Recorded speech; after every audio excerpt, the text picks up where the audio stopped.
very popular. That's another guy, Yeah, yeah. because of all the Catboy Cammy, Coomer innuendo. I know people who know him. He's insanely gay. Mm. And I've watched documentaries, like I've watched things about him where like people have gone through like his apartment with like a black light Yes, and the cum detective. dude, Exactly. that is so funny.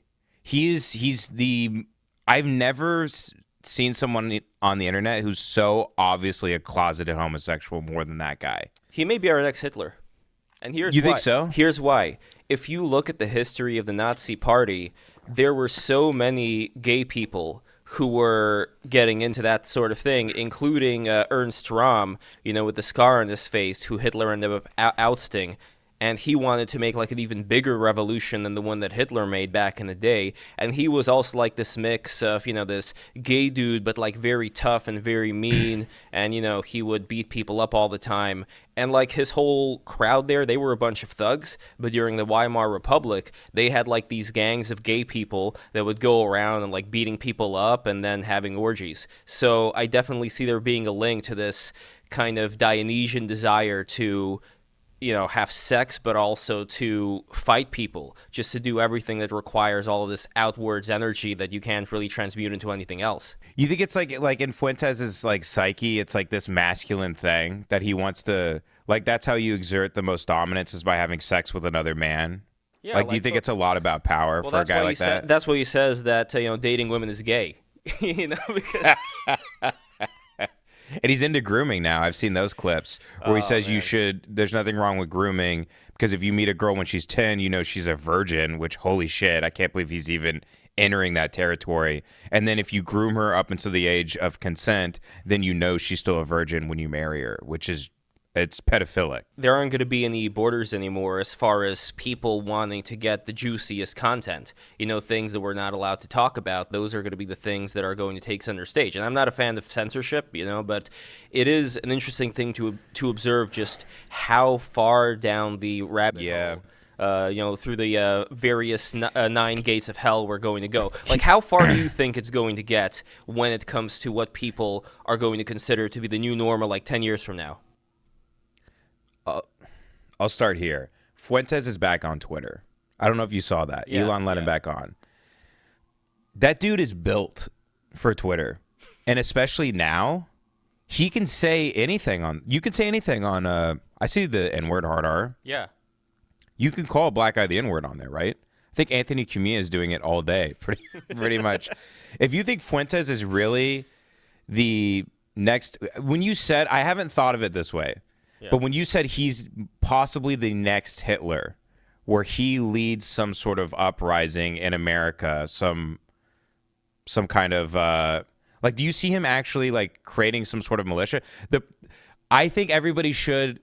To go back to your other point, I do believe everybody should be allowed to like be on X or whatever. Yeah. And it is good that Elon's letting everybody back on. But then when I see his account, I go, "Fuck, he's so good at this." He's not a dumb guy. He's going to ratio Shapiro and all these guys into fucking oblivion, and embarrass all of them. He's cooler than all of them. He's quicker than all of them. I would say he's more intelligent. He knows more about.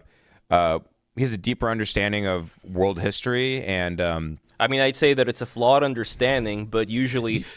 Yes. Usually the people who are like the milquetoast conservatives, they don't even bother going down the kind of route that, let's say, Curtis Yarvin, another great BTR guest, by the way, ends up going down, and I think it's to their fault.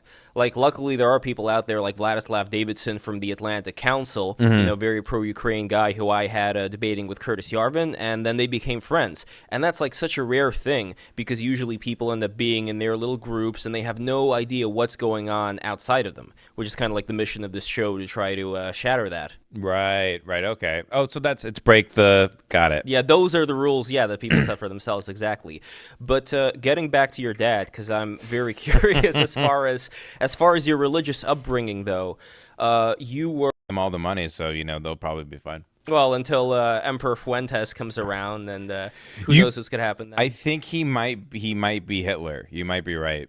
Yeah. I think he has what it takes. It's possible. I think if you met a guy like that, you would I think you would be so... Have you met him?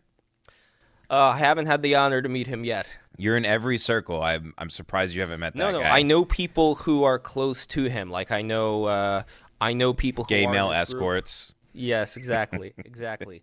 But at the same time, though, man, like it is an incredible journey to be on, where we actually get to see what happened. Off Hitler coin is going up, and Hitler coin is going way up. Yeah.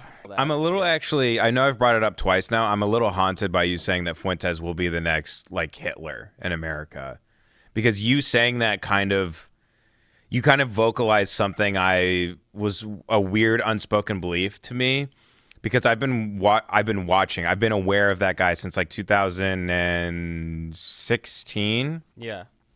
when like no one knew who he was, and I was like, oh, this guy's like he's very articulate. He's smart. It is entertaining, but I'm like, he's clearly like a gay neo-Nazi.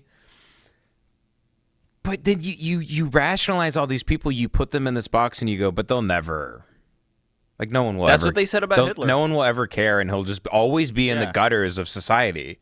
And then all of a sudden, it's like he gets kicked off of everything. I'm like, well, his life's over. He's just going to be live streaming for like groypers on some website forever. And then he's standing next to Kanye West, one of the most famous people in the entire world. And I'm like, well, fuck, maybe.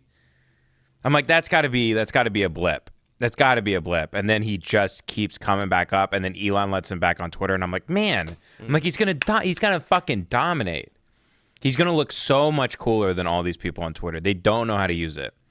Ben Shapiro's bad at it. Abby Shapiro's fucking horrible at being online. She's not charismatic at all. She just gets dunked on. She has huge tits. She could just post selfies with her huge tits and be like, "Go Israel." What? Kazar Milkers. She has huge tits. They're really nice. It's too bad she has Ben Shapiro's face. Oh God!